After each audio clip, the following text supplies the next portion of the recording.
fear and faith can't occupy the mind at the same time. Fear is simply false evidence appearing real. And you must realize that you'll never learn how to swim if you're scared to get in the water. You will never hit a home run if you're scared to step up to the plate. You will never score a touchdown if you're scared to get in the game. And on this video, I'll be showing you how to overcome that. The first thing is the idea of exposure therapy. Exposure therapy. And this concept is something I learned about in a class that I took where the professor talked about the idea of exposure therapy and how it can benefit people to overcome their fears. So the example he gave, it was a woman who was scared of snakes. And what they did was they exposed her to a snake, but in short intervals. So they put a snake in the room with her at the same time, just for a minute.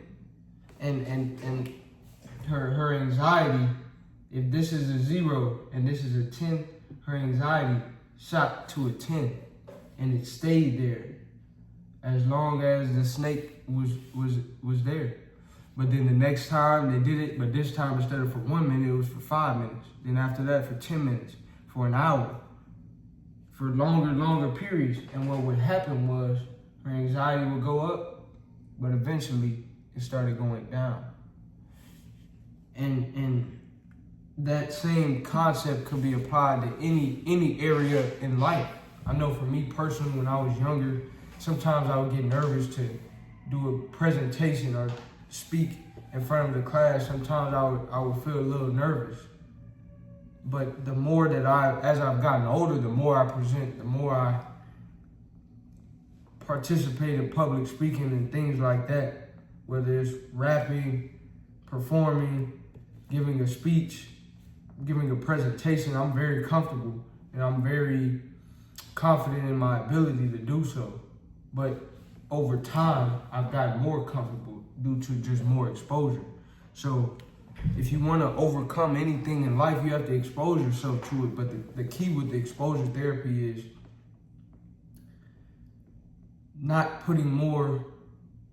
It's exposing yourself, but only for a little bit at the beginning. So it's like lifting weights.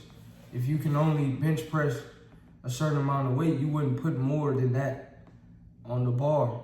If you can only bench press 200 pounds, if you can only squat 200 pounds, you wouldn't try to bench press 300 pounds.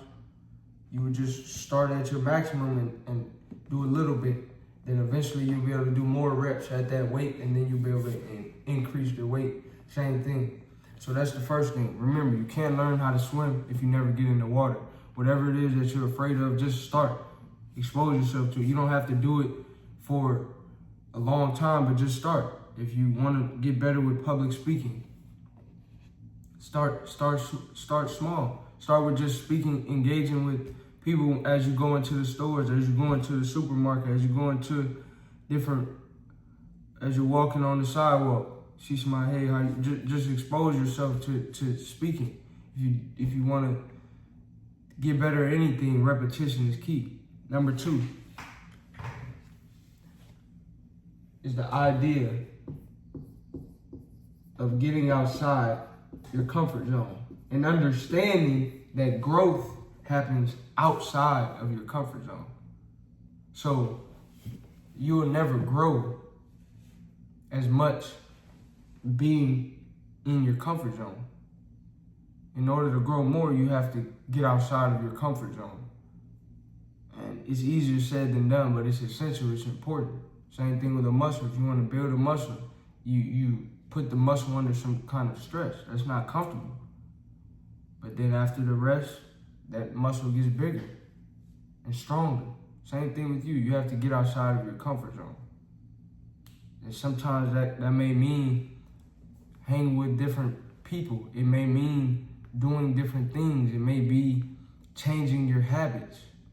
But you have to get outside of your comfort zone. Number 3.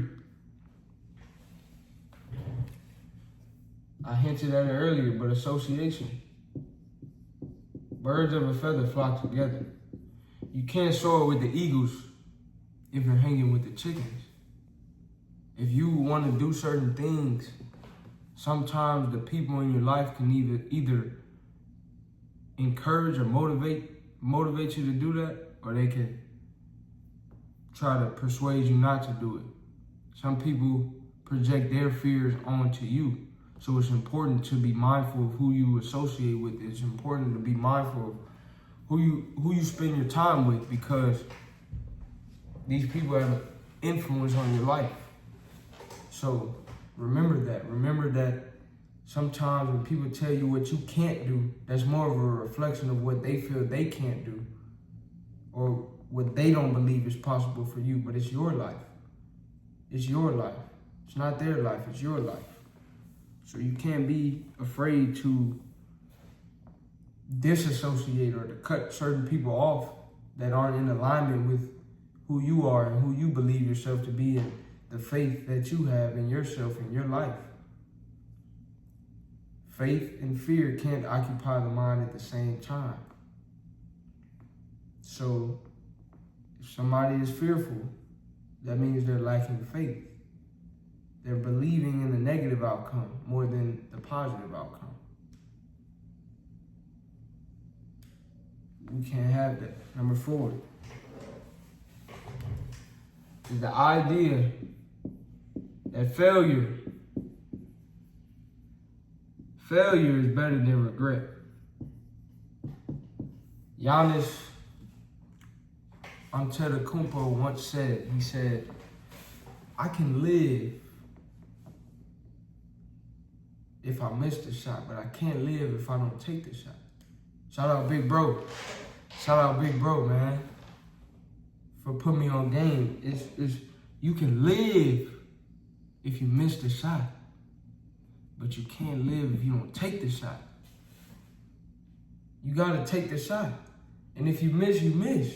But that's better than not even taking the shot. And what if, and then you have the thought of what if I would have tried. It's too late now. Now you have regret. I wish I would have.